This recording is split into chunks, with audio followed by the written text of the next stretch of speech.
Good evening, Nerdvenger community. What is going on? It is another evening stream. Indeed. And it is your boy, OG, triple OG. That is right. I am in the building, but I am certainly not alone. And we definitely want to get into this nerdy news. So without any further ado, let me introduce the wonderful, intelligent, and absolutely nerdtastic Elisa. What's good? What's going good? on? Hey. Dang, that introduction was you know. Yeah. Oh, Dang, man. I'm doing good. I'm ready to get into this stuff. I'm excited for what we got to talk about tonight. Hey, no doubt. Well, we are definitely going to be getting into it. That is without question what's up. And so without any further ado, let's definitely do that and get into this news, man, because I got to admit, this one has me kind of interested. I mean, first and foremost, Loki. If you have not seen episode 5, whoa. Dang. Like I'm saying, whoa. Mm-hmm. Oh man, incredible episode. So many implications, so many of those multiversal implications, if you will. And it's permeating all the news because we've got some kind of what you would think would be not really low-key related news. But then if you step back and think about it, it kind of makes you go, And of course, I am talking about the leaks. We always talking about toy leaks. We have a leak for a King Killmonger. That's right. Yeah. King Killmonger. That Funko Pop. All kind of implications. Got my man holding Ultron's head. It's like, what? What now? Of course, this is coming from, I believe, the What If show, which we know is coming soon. And there are so many implications, especially, and we do want to say first and foremost, spoiler alert. If you have not seen episode 5 of Loki, you might want to kick rocks because we going to be light spoilers. I'm going to try to keep it light, but some of the stuff we talk about will definitely be involving episode 5. So first and foremost, Elisa, I have to ask you, when you saw this Funko Pop, what was the first thing that popped into your mind? Yo, the first thing that popped in my mind was like, I feel like this is the second time we've seen Ultron because we know that there's going to be some sort of post-apocalyptic Ultron going on that's supposed to be an episode led by Black Widow. And so this is like the second time we've seen Ultron. So I'm like, is Ultron just going to be the big bad of the entire series, like variants of Ultron? And if so, that's incredible. Like, that's fantastic. Love to see it. But also just like King Killmonger, like, I'm excited to see what's up with that because I feel like we're finally going to get to see, like, what if Eric Killmonger did succeed and he was claimed king of Wakanda, and we know that he's going to have some sort of friendship or relationship with Tony Stark. Even in the series, we don't know if that's in the same instance, but I mean, if he killed Ultron, I would say that's a surefire way to be Tony Stark's friend. So, yeah, no I don't doubt. know. What do you think? No doubt. Well, for me, I have to be honest, right? I look at this and this drives me right to a question that I've had ever since, the unfortunate and untimely demise of one Chadwick Boseman. What does this mean about T'Challa, man? What is this going to mean about the King of Wakanda? Can we just make this official? Because for me, when I think about it, it's like, okay, definitely know this is a part of the what if thing. But with all of this talk in the Loki show about variants, and we just got off an episode where, again, spoiler alert, we saw a whole gang of Lokis, right? They were all over the place. So, and it seems like what they're setting up, especially with kind of where these Lokis were, is this idea of variants being kind of the explanation for these multi-dimensional characters. So we've already seen, in the Loki show, the multiple Lokis and things like that. We know that the Spider-Man movie is going to tease potentially some different versions of Spider-Man. We're going to see, different versions of these villains from the Spider-Man movie showing up in the MCU. So it seems like variance is going to be the tagline for that. And what easier way to introduce a new T'Challa that everybody would be on board with it by going with a King Killmonger, where in a different universe, this guy wasn't necessarily a villain. He was more just, he was more heroic, had more of the qualities of a T'Challa. And for some reason, he ends up having to be in this universe. You know what I mean? And like you said, if he killed Ultron, like, you gonna be Tony Stark's best friend. You know what I'm saying? Like, that's a huge thing. Now, but the question I have is, does this even, like, is this a universe or is this a reality where Ultron had taken over already? Because we know, that we'll see that in the What If show as well. So what do you think about that? Do you think that this could be kind of an allusion to what we'll get out of Ultron next? I think it could be. I have a lot of questions regarding that too, because technically Ultron happens before all of the, like, we get introduced to Wakanda and Eric Killmonger and even T'Challa. So not that they weren't around, but I think it's just kind of interesting to see timeline. Right now, it doesn't quite make sense to me for him to be king of Wakanda, but then also defeat Ultron. Maybe he, like, was there a lot sooner. Maybe in this universe, like, he is the Black Panther. He is, like, T'Challa in a sense. But I'm a little confused by that, like, how that timeline's gonna work, to be honest. But I think What If is a great show to, like, really prove that, not everything's gonna make sense. They're gonna push some crazy boundaries, I think, and do some incredible work just within the Marvel Cinematic Universe and what we think it is and what we think it should be. And so if there was a show to, like, go crazy and, like, go outside of what I think the timeline should look like, I think What If is the perfect, like, venue to do that. No doubt. And that's my thing, right? Because you're right. When you think about kind of the way the timelines add up and you say, okay, well, would he actually be the king of Wakanda in a reality where Ultron is taking over?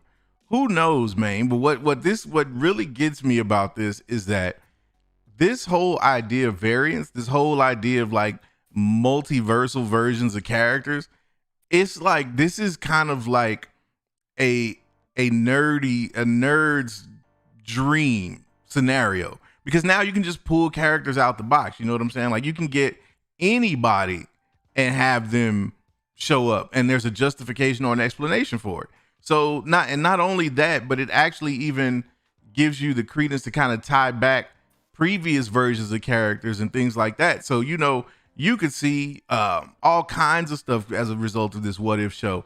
And I think, Josh has said this, and I really think that the What If show is definitely going to have more significance than we first thought. It's going to be a lot deeper. And again, I just can't get off this thing with Loki, with them showing these different versions. And maybe it's just the fanboy dreaming in me, but when I see King Killmonger, I'm like, bro, it's a no-brainer, man. It's just a no-brainer. I don't care how you make it happen, Feige. White Suge, look at me. I'm not the captain now, but I am making a very serious recommendation. Make it happen. I'm saying, like just it's a no-brainer, and I just get so nerdy thinking about it, because it's like, really, who else would you get? Like, who else can we really see taking that mantle up besides a Shuri? Of course, Shuri would be dope, but I mean, if we want to have somebody and still be able to get the Namor battles and all of that stuff from the comics involved, it would make it's almost like a no-brainer. But with these toy leaks, and this is another thing I want to ask you about, because I know we got the Spider-Man toy leaks last week, and we were talking about that. To circle back to that for just a second, with the Spider-Man leaks, do you think all of those Spider-Man looks that we got or those pops, I should say, are all I'm sorry, not Toby, but Tom Holland? Or could those be like little low-key ways for them to slide in? You see what I did there? Low-key ways. Yeah, so I saw what you're putting down. I'm picking it up. That's what's up. That's what's up. Well, tell me then. Tell me this. Do you think that they are, or that these could be multiple versions of Spider-Man, or are all these Tom Holland suits? Let me know. I think a majority of them are Tom Holland suits. I definitely think the integrated suit is his. It's so like it just looks so inspired by not only Tony Stark's Iron Man suit, but also it looks like might incorporate some sort of magic, the kind that Doctor Strange would work with, and we know Doctor Strange is going to kind of take up that mentorship role in his life for this movie. So I think the integrated suit is his, and I think there's like a red and gold one that's not the integrated one, but kind of like a new improved suit that has like the little web wings and stuff. I think that's his, but I think the black and gold suit might actually be one of the other Spider-Man suit. Love to see Tobey Maguire in it, but I'm not too sure about it. But I do think that like stealth type suit is one of the other Spider-Mans. No doubt. I'm right there with you. Like, I don't know which one is which, but there's definitely some multiversal Spider-Man business going on there, because it just, again, we know we stay plugged into this stuff, so we pretty much certain at this point that we're going to see Andrew Garfield and Tobey Maguire. I know it's a lot of people still out there that aren't on that train, and they like, man, y'all tripping. But I'm like, okay, we'll see. But I mean, just from that standpoint, when you think about where we are with comic book movies and the insane implications that we have right now, just talk to me a little bit about just what it's like now. I mean, I went back earlier this weekend, like during the 4th of July weekend, and watched the first 2 Spider-Man movies, the trilogy, actually. I watched the Sam Raimi trilogy. And when you look at those movies, right, and then you compare the number one, you realize right off the bat that there's really no comparison to those movies to the MCU. Like, they've come such a long way in that comic book genre. But you actually start seeing things in those movies, especially in Spider-Man 2, that could help kind of explain some of what's going on. Not saying that they set it up, but like kind of even like the way Doc Ock dies, right? He goes down when the machine gets torn apart. He goes down and he's in the water. So it's like you don't even necessarily see that he's gone. You know what I'm saying? And so it's just things like that. But talk to me about, just from a nerdy standpoint, how crazy it is that we are literally on the cusp of seeing a live action Spider-Man movie with 3 different versions of Spider-Man, and how crazy that is right now. Like, come on, that's wild. Yeah, I gotta be real with you. I was actually one of those people where I didn't know. I wasn't sure about us getting the 3 Spider-Men in the movie up until that moment in Loki where we saw the different variants. I was kind of like on the fence. It just seemed like there was a lot of things that were supposed to happen in the movies. And from just a writer's perspective, I was like, I feel like there's too much to try and fit into a single movie.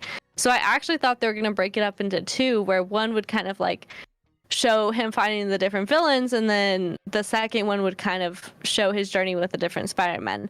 After seeing those Loki variants, though, I was like, dang, this is fantastic. Like, the way that they all work together and the relationship that they have, just being different versions of Loki, is ridiculous and fun, and it totally works with having a bigger storyline and not like they didn't have to take a whole bunch of time to explain it. And I think if Loki really sets up this variant thing, it's going to be incredible to see the different versions of Spider-Man in a single movie. Like, I'm so excited to see them. And I know, like, I'm not the biggest fan of like Andrew Garfield Spider-Man even, but I think like giving him the chance to interact with the other Spider-Man is also going to be a really fun, different, like, he had a very different relationship with his classmates and with Gwen, and he was just a little bit more like cool, I guess you could say, whereas the others were kind of seen as like outcasts. And so I think just the slight variations of the characters is going to be really cool to see. And I think they're going to have a lot of useful information that Tom Holland has never, like, his Spider-Man has just never had to deal with, especially these villains like Doc Ock and Green Goblin. We see villains like that show up. Tom Holland Spider-Man has not faced anything like that. He's faced Mysterio and really kind of come into his own with that. And he's faced Thanos for sure, which was a huge threat. But I feel like throwing a bunch of different villains at him at once, he's going to need that support. So I'm excited to see these different relationships and how these variations kind of like give them different strengths and weaknesses that they're really able to play off of. Absolutely. Absolutely. And the thing that, for me that's so crazy about it is that not only are you getting multiple Spider-Man, but just like you said, those other Spider-Men are going to be able to impart knowledge on on Tom Holland Spider-Man that he hasn't even sniffed yet. And that's one of the big things that, one of the big things about the MCU's version of Spider-Man that I haven't necessarily been that down with is the fact that I feel like he hasn't had stakes. Like, I know there was Endgame and all of that, and those are like as high as you could get, but in terms of just like personal development stakes, like it's all just kind of whimsical to him. You know what I mean? Like, he doesn't have that grounded, really, seated to reality type of perspective. And I think it's just because of the way that he's written and the way things have kind of unfolded. He's been more of a sideline character, if you will, in terms of like the main MCU storyline. And what I'm really excited for with regard to this next movie coming out is that this is going to be an opportunity for them, whether it's via Tom Holland or whether it's a Tobey Maguire situation. It's really going to be dope to see how they age him up or how they grow him up, or if they slide in Tobey Maguire instead, how they really shift the tone for Spider-Man's perspective in the MCU with this movie. I mean, I know this is still a Sony project and all that good stuff, but this is tying into the multiverse. Like, we know that this is going to have those multiversal implications. So for me, I'm like, hey, this is going to take Spider-Man in the MCU to a place where I feel like we're going to get into some real serious, deep stuff. And again, just like with the toy leaks, it's like we're getting bits and pieces now, and we're starting to get these little breadcrumbs that make things make a little bit of sense. I know Josh was talking about the leaks, the plot leaks. Spoiler alert if you don't like plot leaks, because I'm about to dip into that for just a second. But what's crazy was like this whole idea, for example, that Osborn is kind of manipulating Tom Holland's Peter Parker into feeling guilty about what he's done and kind of playing off of that. And again, very interesting plot point. But it's again, it speaks to that part of his personality that I'm not really down with. Cause I'm like, why does Peter Parker got to be that damn naive? Like, I get it and I understand it from a plot device standpoint, but to me that kind of makes it seem like, yeah, you're just too childish, bro. Am I tripping, Elisa? Tell me what you think about that. Yeah, I mean, I think it'll be interesting to see if he's still that naive after coming out of that battle with Mysterio, where it really is like, I feel like he moved past that. He was able to kind of tune into his spidey senses more, and he was able to kind of get past that of like, no, I know I'm meant to take this kind of legacy on, and I know you're not the one to do it, and I know you can't lie to me anymore. So I almost feel like it will be strange if they really put him right back to being as naive as he was before. But I mean, I don't know. He's never dealt with Green Goblin before. He's a totally different type of villain, and I think especially seeing them come in from a different universe where they're kind of maybe would be more likely, it would make sense for them to be scared and unsure of what's going on, and like, man, I thought I died, but like, why am I here? So I mean, I could see that, like, in terms of maybe not as much naivety and more sympathy, like he feels sympathetic towards them. I wouldn't be as upset with, but I just don't want to see them play him as like this super naive person again, because I feel like he's kind of grown past that in the last movie, and I really just want to see his character like grow up. As much as I love his character, he really just needs to like be his own man. So yeah, 100% with that. 100% with that. I mean, that's the thing with Spider-Man. It's just like, dude, at this point, if you don't realize that ish is real out here, I don't really know what to tell you. You know what I mean? It's like we watched, like you said, his battle with Mysterio. We saw what his part was with the Infinity Saga. So at this point, like, dude, you need to kind of get a little bit more serious, which I agree with you. I think that by the end of, Far From Home, he kind of had, that moment where he realized, okay, look, it's not a game anymore. But, just if we're to believe these leaks, it's like, okay, but yet he's having another situation where somebody's kind of playing on his ignorance a little bit. And it's just like, dude, how are you going? When are you going to figure this out? But the crazy thing, again, all the talk is just about these multiple Spider-Man. And we're talking about, with the King Killmonger situation. And now we got Loki is the very foundation. These variants are key, man. I think that going forward, this is the way, because this was the question, right? This was the question about, everybody that listens to the channel, everybody that watches Josh on the morning streams, everybody that tunes in for the night, evening streams, after dark, all of that. You've heard us talking about Secret Wars. That's what we all think is coming. You know what I'm saying? We are dead set on that. And it just seems like everything is lining up. So this idea of variants being kind of the way that you introduce normies to this concept of multiple versions of characters, I think is brilliant. And my question to you is, what other variants do you think we might see going forward? Do you think this is something that we'll start to see become more prevalent? And is there a possibility that we could see variants of characters in the MCU that haven't even shown up in the MCU yet, if that makes any sense? What do you think? Yeah, I totally think it's possible we see more variants. I actually think we'll see more Loki variants in the MCU going forward. And I think I forgot who made comments about it, but there's definitely been some comments about that they're not done with some of these Loki variants. And I know they're going allegedly for a second season with that series, so that could be what they're referring to. But I really do think we'll see more of like Kid Loki and variants of Doctor Strange even, maybe. I think that would be epic. But I do think it's like the key to what they're doing. I know Josh is super like into seeing a Tom Cruise Iron Man, and I'm down. I think that'd be so cool to see.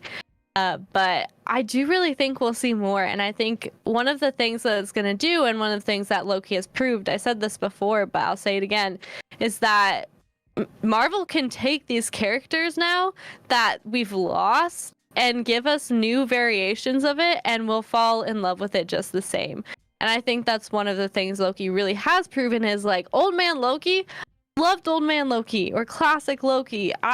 He was such an incredible character to see on these scenes in Loki. And so I think it's just going to be cool to see different versions of maybe Iron Man or different versions of Captain America or even Bucky or someone like that, and see them really take those characters in the MCU, give them a different spin on the characters.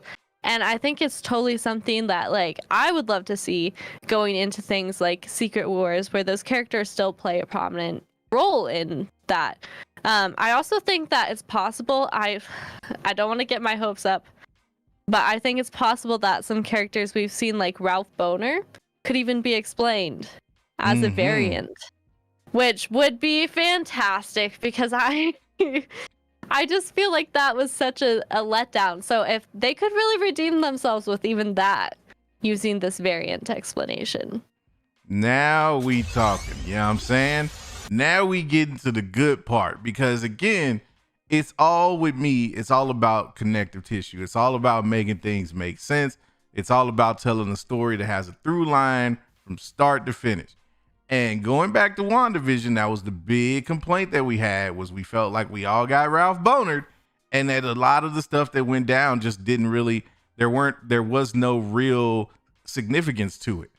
And now with this concept of variance, with this idea, it could very well be that Ralph Boner turns out to have been important the whole time.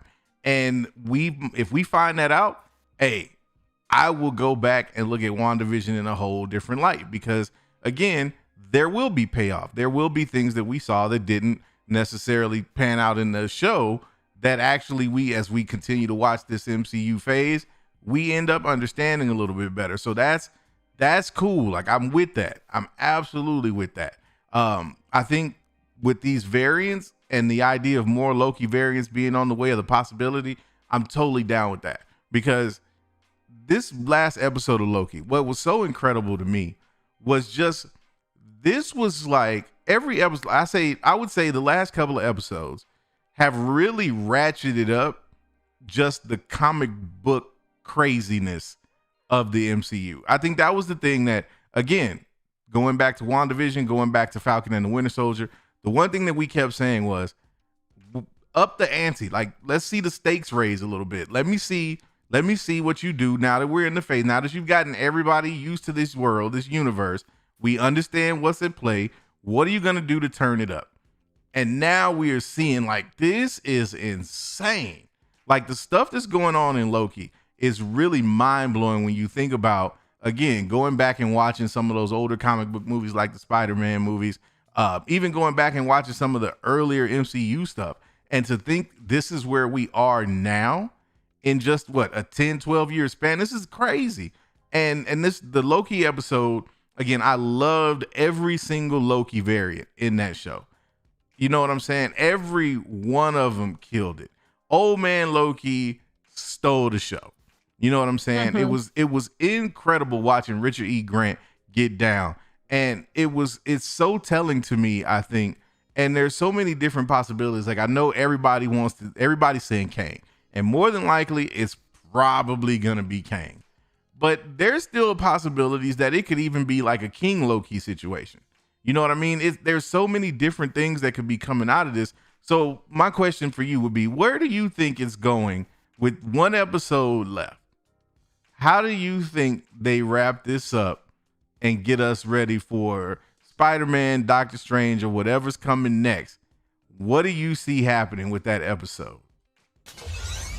Yeah, so I mean, there's so many things I think could happen. I'm still like so torn about who the main villain is going to be. I definitely think that Kang is like a for sure. I was really set on it being a King Loki situation, but after having kind of watched that video that Josh put out with the Eliath, like that was like clearly like Kang's watchdog in the comics, so it just makes sense that we'll see him be the main villain in it. But I also think Miss Minutes is going to play some sort of role. I think she was like maybe one of the first things he created, and so she knows a lot more than she's letting others know, like Ravonna.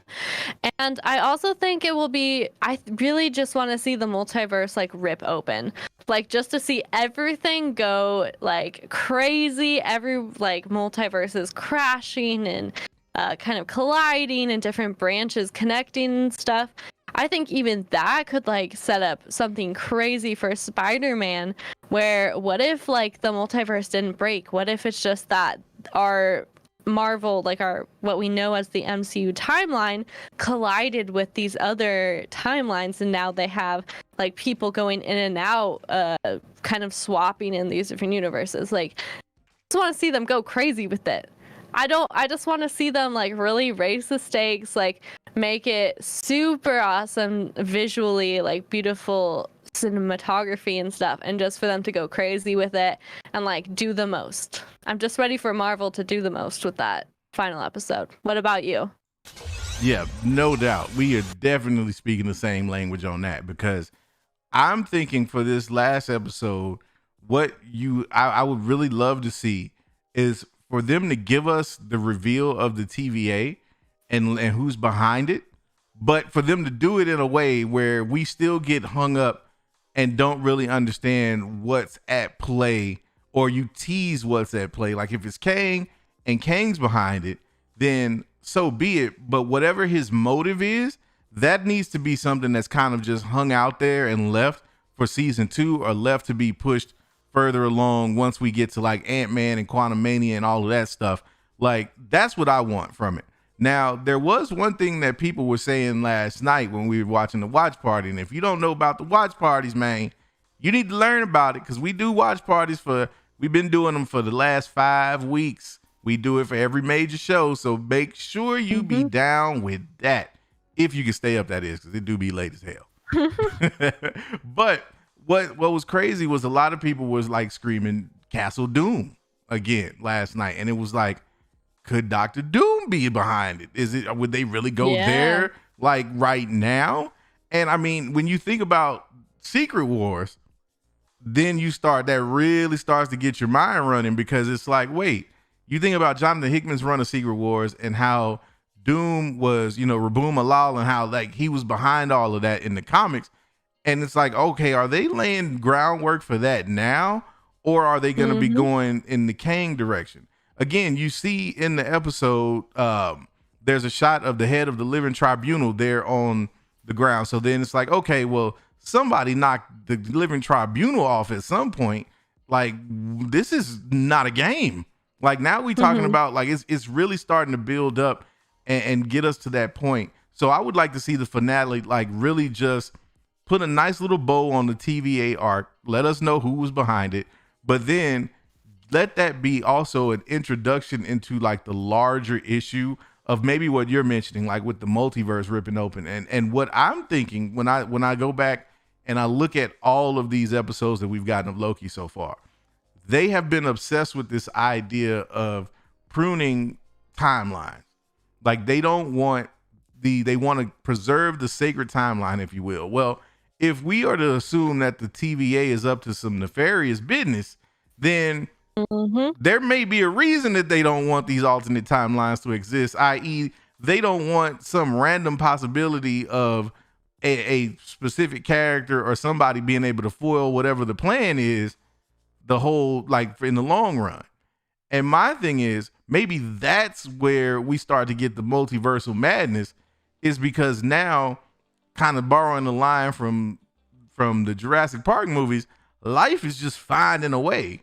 Like, you've just got, now it's like these timelines cannot be contained, and it's at a point now where whoever was doing the tinkering or whoever was, trying to run game on everybody has now lost control of that, and Loki was the catalyst for it. And maybe that person knew Loki was going to be the catalyst, so that's why they've been going around and putting all of their focus into trying to make sure that they nab as many of them and throw them at the end of the timeline, like we saw in the last episode. What do you think about that? You think that could be a way that it goes, or do you think it might go in a little bit different direction? Oh yeah, for sure. That's why I thought it was King Loki for the longest time, was because I was like, man, he really doing the most to make sure all these other Lokis suffer and like lose, and there's no other versions of Loki that like win or do like any good or make real connections in general. So I was like, wow, he's really doing the most. Like, I definitely think something's going on here. But I think this last episode really set up just kind of teases for Kang. I would be really if anything, I think it could be like maybe a King Loki working together with a Kang, and that's kind of just like teased, like Kang is teased, and not President Loki, King Loki is kind of set up for as the main villain. They might fight like physically, but then even thinking in that, if it is Kang, like I'd love to see Iron Lad in the universe too, like in the MCU soon. That would be super cool, seeing his relationship with a type of character like Peter Parker even, who would probably cling on to him real quick. But I really just, I don't know. I think there's something nefarious going on with the TVA. There's something about this timeline that they like want to make sure it's like the prime timeline, like nothing can disturb it. And there's gotta be some sort of reason. And I really think, I mean, Kang is just like the time travel king. Like, he's just seen throughout the comics going throughout time all the time. And so I just feel like it makes sense for him to at least be teased in this this upcoming episode. And to see that, yeah, he totally is like, plotting something to make sure he comes out on top, or to make sure that certain characters don't get in the way of, maybe if he knows Secret Wars is coming and he knows a specific character is like the key to winning or losing, that he'll get rid of that character, any characters that are in the way of him. And I could even see that's why maybe the only way out was for Iron Man to do the snap. Maybe that's the reason why Steve Rogers was allowed to go back and then come back old. He's getting rid of all of these characters that could potentially stop him from being able to succeed in the future. So I think it's totally possible. Yeah, that right there. That part right there. That's what I want from the end of Loki and from the rest of this phase is for us to find out that whatever's going on with this multiversal stuff, that is somebody who's pulling the strings because they are trying to achieve some purpose, or the flip side of it, that they are trying to actually make sure that some outcome is truly inevitable.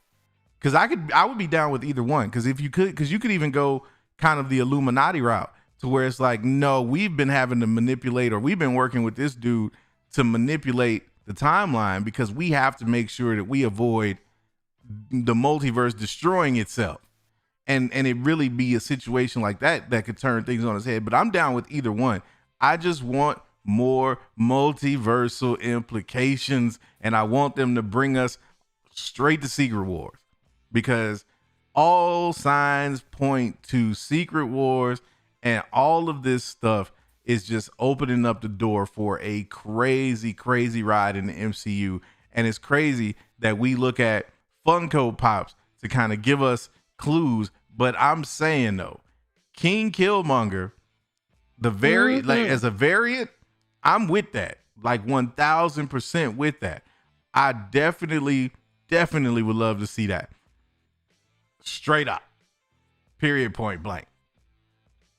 But yeah, let's get into a little bit of this Q&A and get with the chat and see what the chat say about what we talking about here.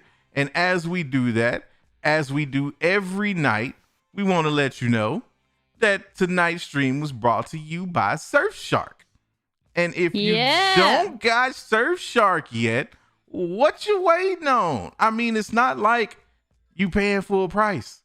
You get 83% off and 3 months free as long as you use promo code NERDS. I mean, that's just, it's exactly the way to go. You can't be out here without a VPN, man. It's like leaving the house without a wallet. That's like getting in your car with no gas. It's like having cereal with no milk, peanut butter, no jelly, internet, no VPN. Where they do that at? Get Surfshark, man. Make it happen. And speaking of top billing, we gonna go right into my man S.G. Welcome. You are a Nerdventure member once again. Welcome. And then we've got T-Love, aka the Silver Lurker, with the $5. Appreciate it. My man says, I'm here for it. All the Loki hype, all the MCU hype, all the everything hype. But more importantly, I'm here to be a Whitney simp. Just as long as you simp responsibly, my guy. Just simp responsibly. What do you think about that? What do you think about, what is your stance on the simping in the Nerdventure community, Elisa? I think it's welcome here. You just gotta simp responsibly. We got some great Lady Vengers and some great Nerd Vengers as well. So I don't see any issue with it. Just make sure you're responsible with that simping, just like you should make sure you're responsibly gambling their nerd coin. So yeah. That part. Indeed. And then we got the real Jesse Lee Reed with $5. Says, what if they are low-key leaking Toby and Andrew to keep a bigger secret? Suppose the black and gold suit is for Miles Morales. Talk to me, Al. Man, don't threaten me with a good time, man. Don't threaten me with a good time. There's only one thing that would be better than 3 Spider-Men in No Way Home, and that would be 4. Give me Miles Morales, man. I am here for it. I'm serious. I think, to your point, though, these suits, the first thing I thought about was, well, the one thing they not showing us is who's behind these suits. So some of these got to be for these other Spider-Men. Like, it only would make sense.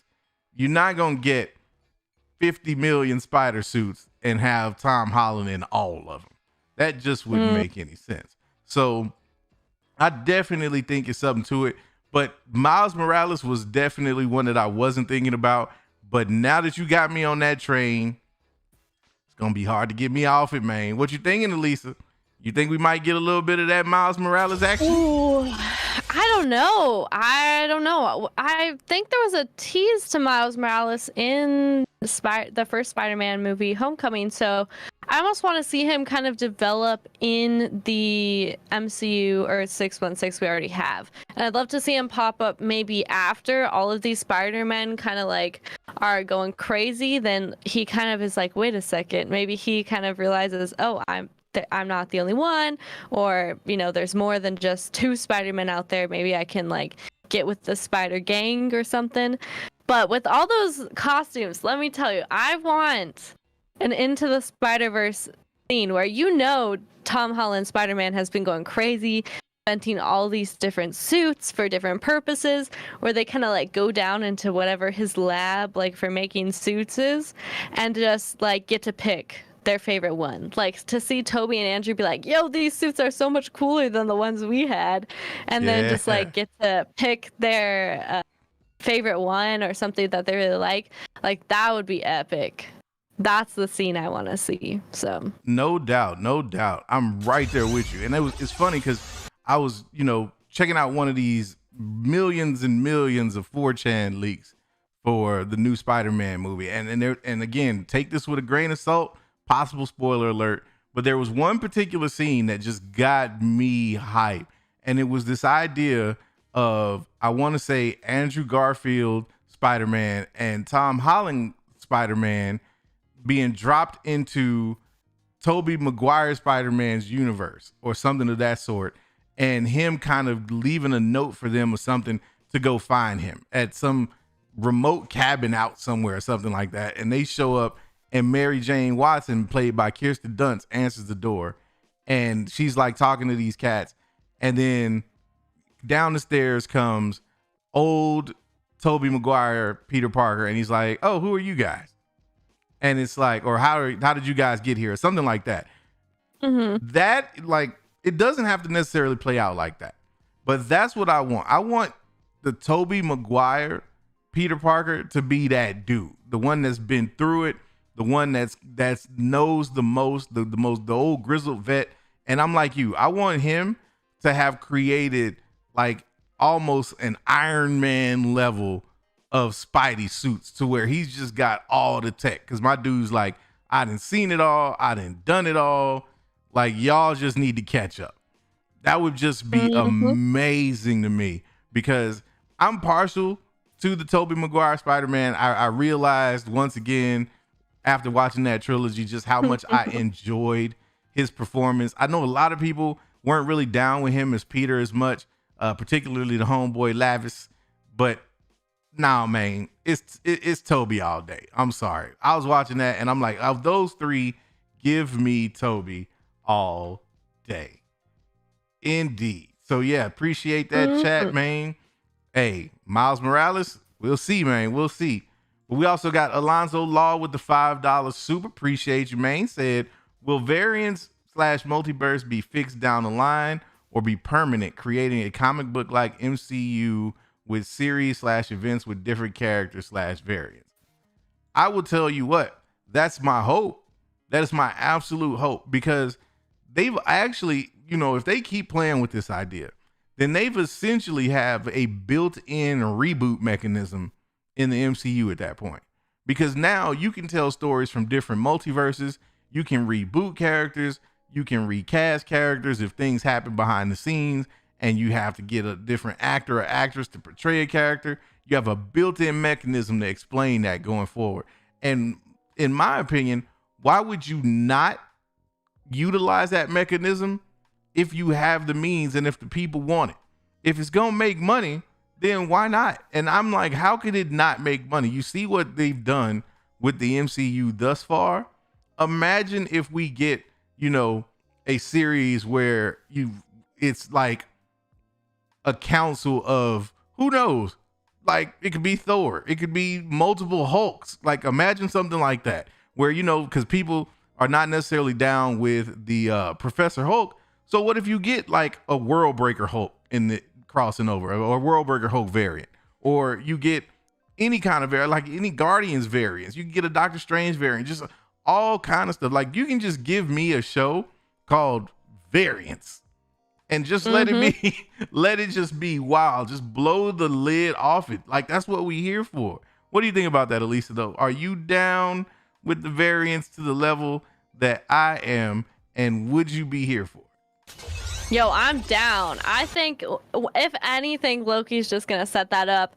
I think it could even go straight into What If, where the events of Loki kind of caused the What If multiverse, like to kind of join our already established MCU multiverse. And so I think it's gonna be really cool. I want to see lots of variants of everyone just coming in over time. I would love to see some variant Thors, some more variant Lokis. I'd love to see variant Captain Americas and Spider-Man and everyone. Like, I'd love to see variant Nats even going forward, Black Widows or Hawkeyes. I think also a lot of these shows that are coming up are really going to set that up for us. I think She-Hulk is going to kind of set up some different variants of Hulk, maybe even. I know some things have been teased with that. I think Hawkeye is going to give us our new characters, but I think we're also going to just setting up like a Ronin type character, and that could be really cool. Like, I'm just excited to see all these different characters get like reboots basically and get to see a different variation of them. So I'm totally down. And I think these like Disney Plus shows are the perfect way to do it. No doubt. No doubt. And I am so with it. Like, I want to see all the variants. Give me all of it, because that's, again, exactly what, from a comic book movie, I want to see the outrageousness. I want to see it get crazy. I want to see the comic book pages literally jumping out at the screen. So, yeah, I'm totally with that 1000%. Let's keep this thing moving, though. We got Dr. Cool with the $5 soups. Appreciate you, my guy.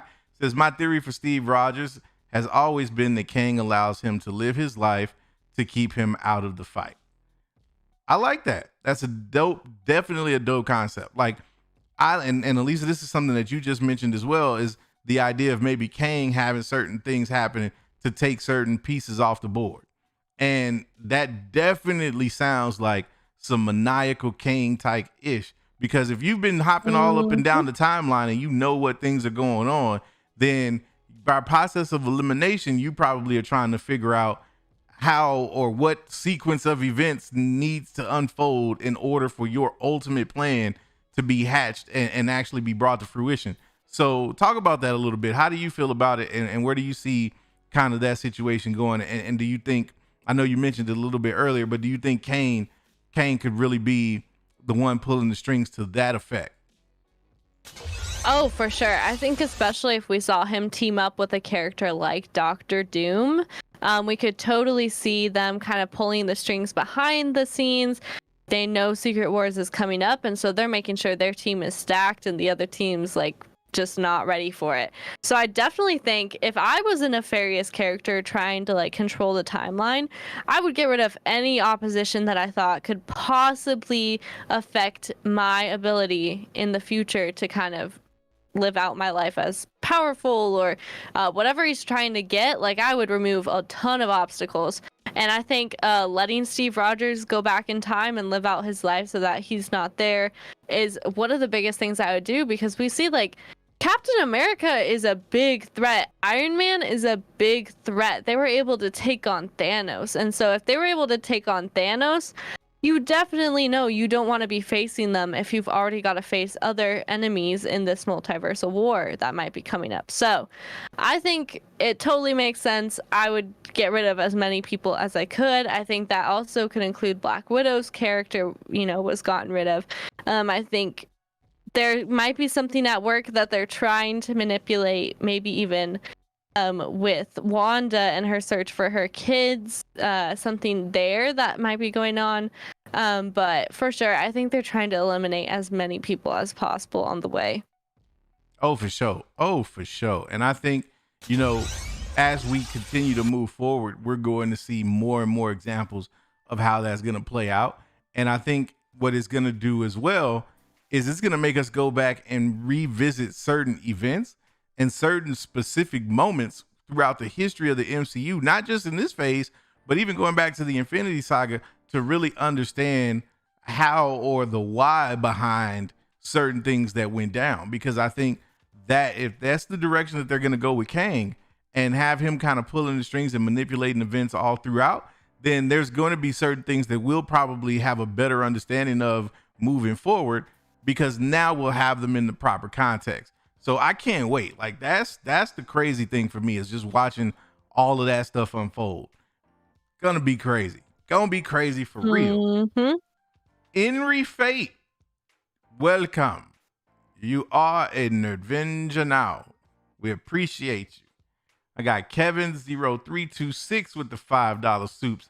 Says, I think Miles Morales will be teased, but not actually be in the new Spider-Man movie. Would love to see Tom Holland mentor him as he gets older. Appreciate that, Kev. And I'm right there with you. Like, I want to see Miles, period. I wouldn't mind seeing Tom mentor him, but I think Tom still has a little bit of growing to do himself. I mean, he's starting to come out of that little naive phase, but I think there's still some battle lessons he's got to learn, some things he's got to go through before he'd be in a position to really mentor a Miles Morales and it really be effective.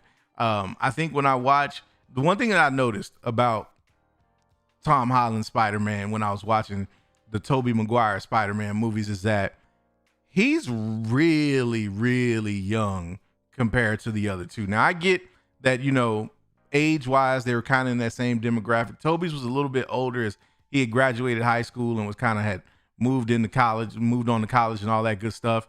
And this Tom Holland is still kind of in high school. But just from a maturity standpoint, Tom Holland is very, very happy-go-lucky a little bit in his delivery in certain things. And even when, you know, he's talking about some of the high-pressure situations that he's dealing with, particularly, you know, going back to Far From Home, and his loss of Tony Stark, he was like more distraught because Tony Stark was kind of his North Star, if you will. He was his compass, like he was taking his cues from Tony. Tony was his mentor, and understandably so, that's going to devastate you if you lose your mentor in that way. But it's kind of like you felt like he was lost, like he wasn't really ready to step into the role that Tony saw him stepping into. And so before I see him become a mentor, I want to see him embrace that a little bit more. You know what I mean? I want to see him grow a little bit, or maybe it is the actual growth of his, or him mentoring that leads to his growth. Could certainly be that. What do you think though, Elisa? You think it would be dope to see him mentor Miles Morales? Yeah, I think in the future, I think he really has some stuff to work through before he could really get to that point. But I'd love to see him kind of pick up Miles Morales in a similar way to how Tony picked him up. Like, this is new. You don't understand what's going on. Let me teach you. Let me show you how to fight and how to really like make a difference. And so I think there could be something with that where there's like that, you know, we see a correlation between Tony Stark's character and this Peter Parker in a lot of ways. They're very similar. But I think really just the major strength and the major downfall of Tom Holland's Peter Parker is he just sees the good in everyone, and he is very young. And so I think it will be a difficult thing. Like, I think he still has a lot to learn before he's really, like you said, in a place to mentor another Spider-Man. But I think if he's able to interact with Tobey Maguire and with Andrew Garfield, and they have more experience, they're really like, were forced to kind of like be Spider-Man without that mentor. They really had to come into their own, and they didn't have a Tony Stark to kind of guide them along.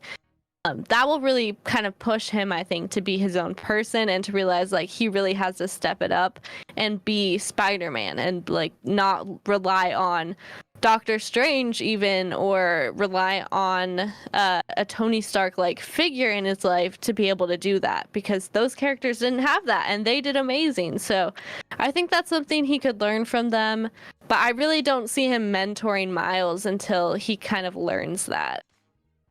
No doubt. I agree with you 100% with that. I think he's got just a little bit more growing up to do before we can start looking at the homie to actually mentor. But appreciate that look though. Appreciate that super chat. Next up, we got T Love, aka the Silver Lurker, with the $10 soups. Appreciate you, man. Says, I know we've done this already, but let's take a few steps back again and think about all the dope comic book movies we've gotten over the past. Many X many years and imagine them all in one movie. Dope. Oh my God. That, my guy, right there is the amazing part of it. That's the amazing part. Like, just think of an idea. Imagine if just let's take it old school. Take my hand for just a second, and let's go to Speculation Channel for 2.5. Because could you imagine a Secret Wars movie or a prequel to Secret Wars, however they want to set it up, where you just start getting, they open the floodgates and you get Marvel characters from every Marvel cinematic piece of content ever created. Like Edward Norton Hulk coming back. Just imagine how nuts that would be. You know what I'm saying? Or even characters we haven't seen on screen. The Robert Downey, I'm sorry, not Robert Downey, but the Tom Cruise Iron Man showing up. You know, what if we do get live action King Killmonger? You know what I'm saying? Actually showing up. Like just all of these Loki variants. Well, we get both Gamoras.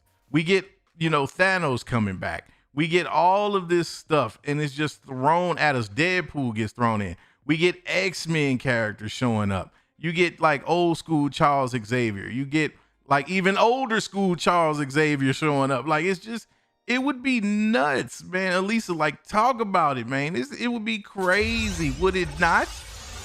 I want to see it. It would be crazy, and it's exactly what I'm looking for from the MCU, looking forward for them to kind of step up and do something crazy, do something new. I'm all for it. I love that. I am ready to see it. Yes, indeed. Indeed. I am so ready for that right along with you.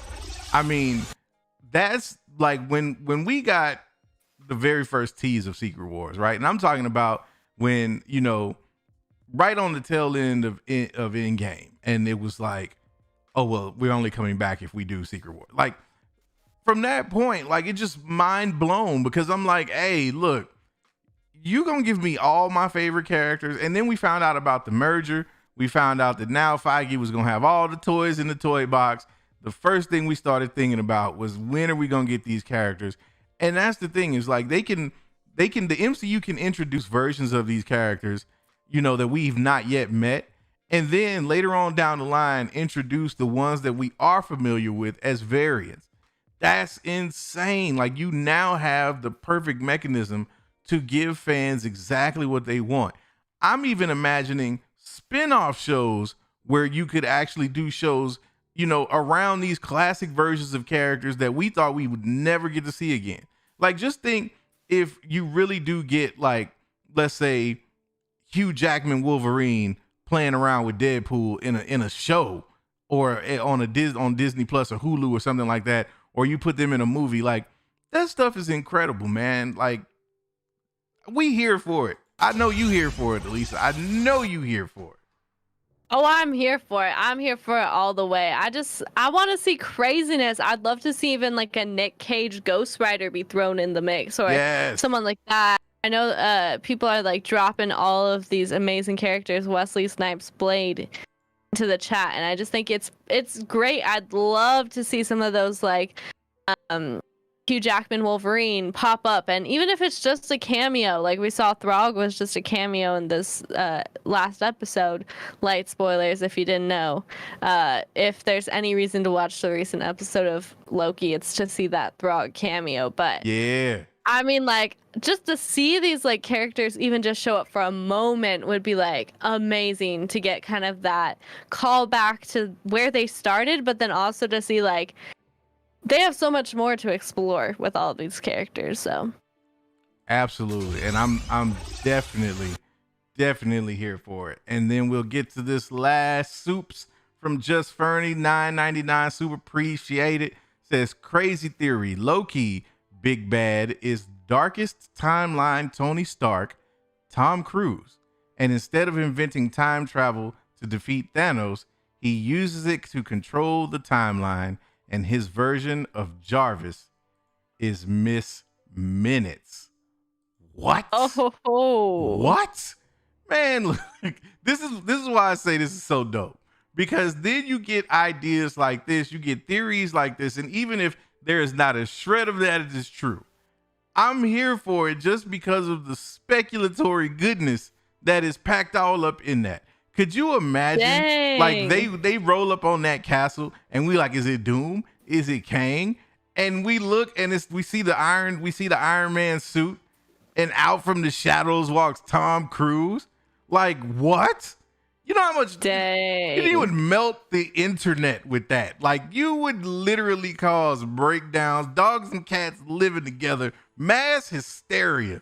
Like, Elisa, tell me I ain't tripping. Like, could you imagine how sick that would be?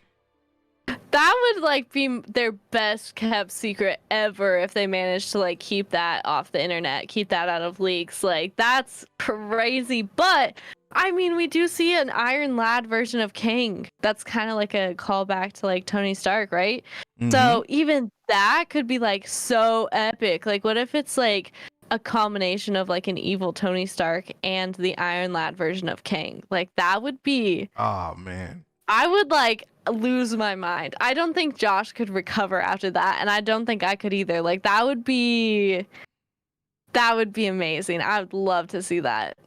I would love to see it. Man, look, let me tell you, if that is proven to be true, I don't know what I'm gonna do, but I'm gonna do something crazy.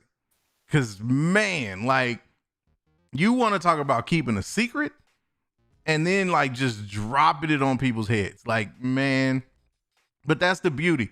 That, ladies and gentlemen, is the beauty of multiversal implications. That is what makes it so great, because you can sit back and just speculate on all kind of craziness, and no matter how outrageous it sounds, there's always the possibility of it being true. And it does not matter if you are using just wild inspiration or Funko Pop leaks. As long as you be speculating, that's a part of Nerve Engine. And on that note, I think it's time that we roll up out of here. I do believe we have Darren's Danger Room coming a little bit later, so make sure you check back in for that. It has been a pleasure. Elisa, is there anything you want to say to the great people before we roll up out of here?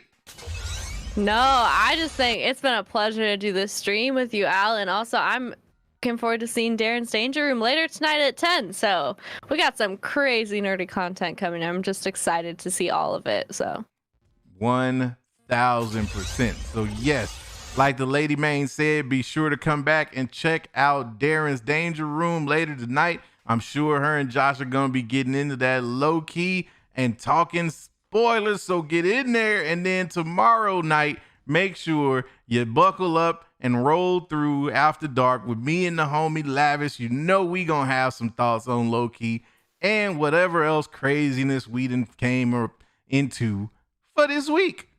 So that being said, I appreciate you. Hope you have an awesome and nerdy night, and we will catch you on the flip side. Night, everybody.